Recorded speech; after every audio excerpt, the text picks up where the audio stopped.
अस्सलाम वालेकुम स्टूडेंट्स, हम लास्ट 2 लेक्चर्स में पढ़ चुके हैं कि केमिस्ट्री क्या है और केमिस्ट्री की ब्रांचेस क्या हैं।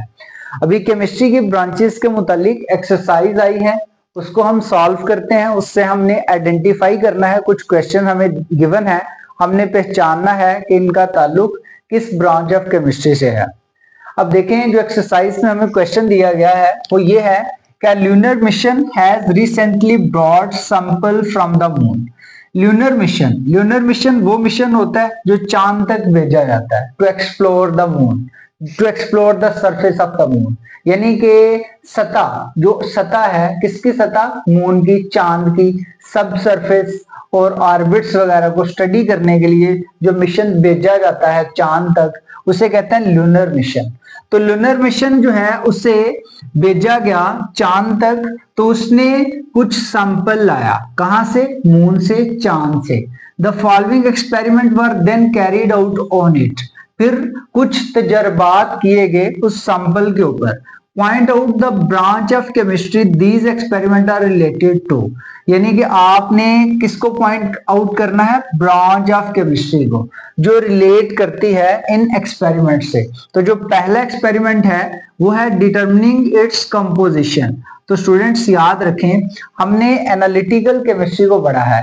एनालिटिकल केमिस्ट्री में हम एनालिसिस करते हैं मुख्तलिफ सब्सटेंसेस का। उसमें हम सब्सटेंसेस की कंपोजिशन भी देखते हैं, हम सब्सटेंसेस की कंसंट्रेशन भी देखते हैं।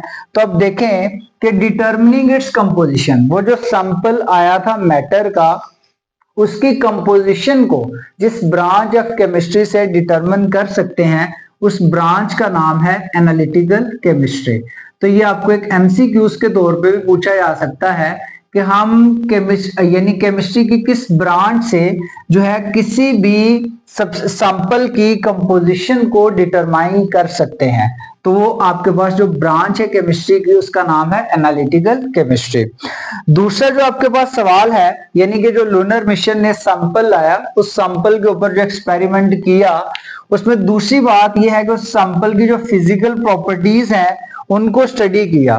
तो जो स्टडी करते हैं हम फिजिकल प्रॉपर्टीज को, वो किस ब्रांच में करते हैं? तो देखें, मैंने आपको पढ़ाया था कि फिजिकल केमिस्ट्री में हम देखते हैं रवैया। किसका रवैया देखते हैं? एटम्स का। ठीक है, एटॉमिक लेवल पे और मॉलिक्यूलर लेवल पे हम इनकी प्रॉपर्टीज भी पढ़ते हैं, फिजिकल और केमिकल प्रॉपर्टीज पढ़ते हैं। हम जो है इसमें कुछ लॉज भी पढ़ते हैं, ठीक है, जो फिजिकल चेंजेस लाते हैं। अब देखें, फिजिकल प्रॉपर्टीज, किसी भी मटेरियल की फिजिकल प्रॉपर्टीज जो आप पढ़ते हैं और उनका जिस ब्रांच ऑफ केमिस्ट्री से ताल्लुक है, उसका नाम है फिजिकल केमिस्ट्री। तो आप इस सवाल का जवाब देंगे फिजिकल केमिस्ट्री। थर्ड जो क्वेश्चन अराइज होता है वो ये है कि जो सैंपल आया उसके ऊपर केमिकल रिएक्शंस करवाए गए। ठीक है, और केमिकल रिएक्शन जो करवाए गए वो किसको यूज करके करवाए गए? इनऑर्गेनिक रीएजेंट्स को। जो इनऑर्गेनिक रीएजेंट है ना स्टूडेंट्स, वो आपके पास साल्ट्स भी हो सकते हैं, वो आपके पास एसिड्स भी हो सकते हैं, वो आपके पास बेसिस भी हो सकते हैं। तो जब आपने इनऑर्गेनिक केमिस्ट्री को डिफाइन किया था तो आपने कहा था कि इनऑर्गेनिक केमिस्ट्री में हम बॉन्ड पढ़ते हैं other than carbon and hydrogen. सही है, तो कार्बन और हाइड्रोजन के अलावा इसमें मेटल्स भी आते हैं, इसमें नॉन मेटल्स भी आते हैं, मेटल और नॉन मेटल का मिक्सचर भी आता है, यानी कि साल्ट हो गया। ठीक है, इसमें आपके पास एसिड अलग से आ गए, इसमें बेसिस अलग से आ गए। तो इनऑर्गेनिक रीएजेंट में आपके पास ऑक्सीडाइजिंग एजेंट भी आते हैं, आपके पास रिड्यूसिंग एजेंट भी आते हैं।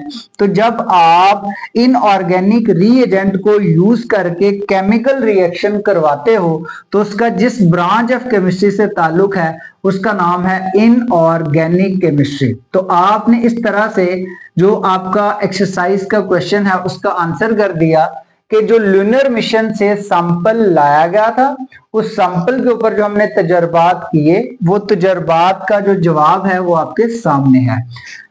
मिलते हैं नेक्स्ट वीडियो में स्टूडेंट्स। अल्लाह हाफिज।